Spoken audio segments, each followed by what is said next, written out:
When Maya stepped into the boutique, she didn't expect the first words thrown at her to be, "You can't touch that." The dress she reached for wasn't even in her hands yet, but the saleswoman's voice sliced through the quiet space with a sharpness that made Maya freeze in place, wondering how a simple afternoon of choosing a dress had turned into a moment that felt more like an accusation than a greeting. And before the story goes any deeper, let me turn to you for a moment, because I want to know who's watching this unfolding mess. Where are you right now? Which city are you listening from? And if stories like this one speak to you, don't forget to subscribe and drop a like so this channel can keep telling them. Now, let's return to that boutique, to the moment Maya let her hand fall back to her side as the saleswoman marched toward her with the determined steps of someone convinced she already knew everything she needed to know. Maya tried to smile, to keep the situation from spiraling, but the woman's eyes carried that familiar blend of suspicion and superiority, the kind Maya had learned to recognize long before she understood why it appeared so often. The boutique was quiet, almost serene, with soft music humming in the background and warm light gliding across shelves of carefully arranged dresses, but the tension wrapping around Maya's shoulders made it feel like she was standing in the middle of a spotlight she never asked for. She said she only wanted to try the dress on, nothing more. But the saleswoman shook her head with a rehearsed politeness that didn't hide the sting beneath her tone. She insisted the dress was too expensive, too delicate, too exclusive to be handled casually, especially, as she lightly implied, by someone who likely couldn't buy it anyway. Maya felt the flush rise in her chest, not from embarrassment, but from that weary, familiar frustration that came when people decided her story before she had the chance to tell it. She had money in her wallet, an event to attend, and every right to be there, yet all the saleswoman saw was someone who didn't belong. The boutique doors chimed softly as another customer entered, but the woman didn't even glance away from Maya, as if afraid she might try to steal something the moment her attention shifted. Maya tried again, quietly insisting she wasn't looking for trouble, only a dress, but her voice seemed to bounce off a wall built long before she walked in. The saleswoman crossed her arms, blocking the path to the changing rooms, and said she didn't want to set unrealistic expectations by letting Maya try on something far out of her range. Maya could hear the implication clearly, a message wrapped in polite wording but as sharp as broken glass. She asked if there was a manager she could speak with, and for a split second, the saleswoman's expression faltered, but only for a moment before returning to the tightly controlled smile she used like a shield. She told Maya the manager was unavailable, that the boutique had policies, that there were procedures, rules,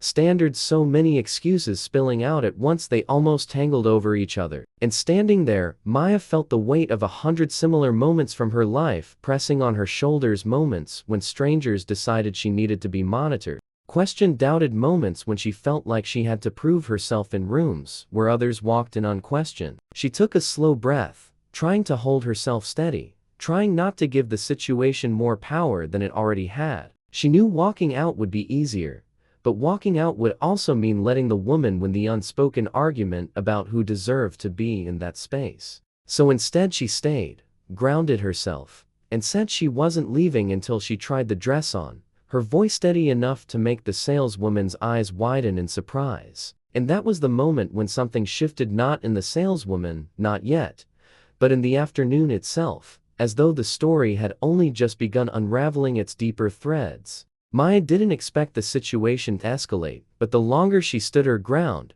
the more tangled the atmosphere in the boutique became. The saleswoman's smile stiffened into something closer to irritation as she insisted Maya was wasting her time, yet her voice carried a trembling edge, as if she feared that letting Maya try on the dress could somehow cost her control over the store itself. Customers moved around them slowly, pretending not to stare, though their glances slid across the room with quiet curiosity, trying to interpret the tension without stepping into it. Maya felt their eyes but focused on her own calm, refusing to shrink just because someone else wanted her to. She asked again, steady and measured, to try on the dress. And this time, the saleswoman didn't answer. Instead, she turned abruptly, walking behind the counter as though putting a barrier between them would give her the upper hand. Maya followed, not aggressively, but with the clarity that made the woman pause. Maya explained, she wasn't demanding anything unreasonable, only the same courtesy offered to every other customer who walked through the door. And something in her voice made the room itself feel like it was listening. The saleswoman glanced toward the other employees, perhaps hoping for support, but they looked away, unwilling to involve themselves. She muttered that she was simply following protocol, that expensive items required oversight, and that letting the wrong person handle them could lead to complications. The words hung in the air, heavy with meaning. Maya didn't need spelled out. She asked the woman to clarify what she meant by wrong person, and for the first time, the saleswoman hesitated, her confidence cracking just enough to show the uneasy truth beneath her polished exterior. She didn't answer directly, only repeated that she had the right to refuse service, though her voice wavered, as though she knew how weak the excuse sounded. Maya considered leaving again, letting the scene fade into another unpleasant memory, but something inside her whispered that this moment was bigger than a dress, bigger than one rude employee. It was about every time she'd been dismissed, underestimated, or quietly pushed aside. She knew leaving would mean accepting the same pattern she had been fighting her entire life, so she stayed rooted where she stood. After a long silence, the saleswoman finally snatched the dress off the rack, holding it as though it were fragile enough to shatter. She said she would allow Maya to try it on, but only under supervision, emphasizing the word with a hint of warning. Maya nodded, not because she agreed with the condition, but because pushing further now would only give the woman another excuse to turn her away. The saleswoman led her toward the fitting rooms, but before they reached the hallway, another customer stepped forward. She looked hesitant but determined as she asked if everything was all right, her voice carrying a softness that contrasted sharply with the atmosphere. The saleswoman stiffened even more, insisting everything was fine, but the customer didn't seem convinced.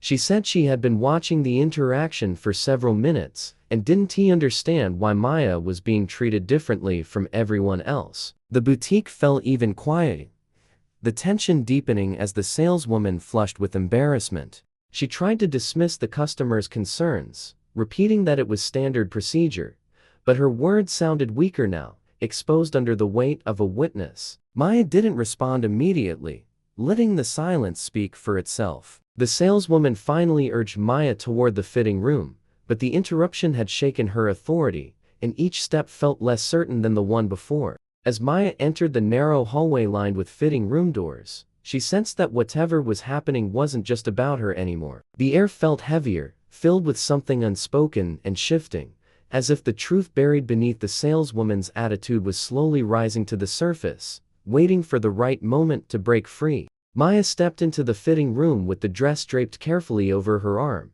aware that the saleswoman hovered just outside the door, pretending to tidy a display while keeping a close watch. The atmosphere felt charged, as though the boutique itself held its breath, waiting for something to break. Maya slipped into the dress slowly, not because she feared damaging it, but because she wanted to take her time to remind herself that she belonged in that space just as much as anyone else. The fabric settled around her like a quiet affirmation, a reminder that no one's prejudice could define her worth. When she stepped out, the saleswoman straightened abruptly, her eyes widening for a brief moment before she masked her expression behind a tight smile. Maya asked if there was a mirror she could use, and the woman's reluctance flickered again before she pointed toward the main floor. As Maya walked toward the larger mirror, the boutique stirred with a new energy. Customers looked up from their browsing, some recognizing her from earlier, others sensing the subtle tension that clung to the air. But their gazes softened when they saw her in the dress, and for the first time since she walked in, Maya felt the room shift in her favor. She stood before the mirror quietly, letting the truth settle. The issue had never been about whether she could wear the dress, it had been about someone else's assumptions, layered and heavy, pushed onto her without hesitation. As she stood there, the boutique door chimed, and the manager entered, carrying a folder and walking with the calm authority of someone who understood the rhythm of the store. He greeted the staff and customers before stopping mid-step when he noticed Maya. A flicker of recognition crossed his features, and the weight of the moment changed instantly. He addressed her by name, warmly and respectfully, revealing in front of everyone that she wasn't just a customer, but the daughter of the company's owner visiting the boutique without announcement, as she often did, to understand how customers were treated. The saleswoman's face drained of color as the truth settled across the room. She stammered excuses, claiming misunderstandings and confusion, insisting she had only followed procedure, but her words collapsed under the clarity of the moment. The manager didn't raise his voice. He simply asked Maya if she had been treated fairly, and the silence that followed told the entire story.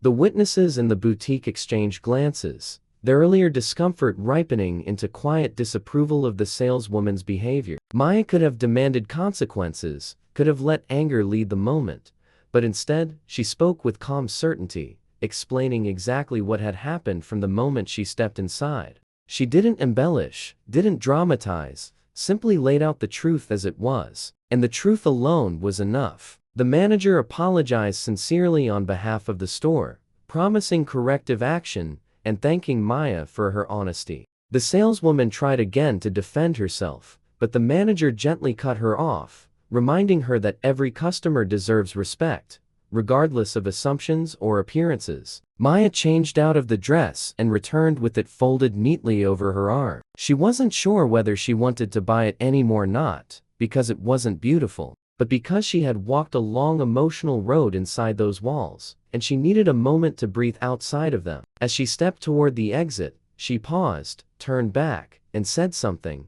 not just to the saleswoman, but to the room, that dignity isn't something granted by others, but something carried from within, and no amount of prejudice can strip it away. The boutique remained silent as she walked out, but the quiet wasn't cold, it was contemplative, changed, softened by the truth that had finally surfaced. And now that you've heard Maya's story to the end, if it resonated with you even a little, take a moment to support this channel by subscribing and leaving a like on this video. Your support helps these stories reach more people, and it truly means a lot.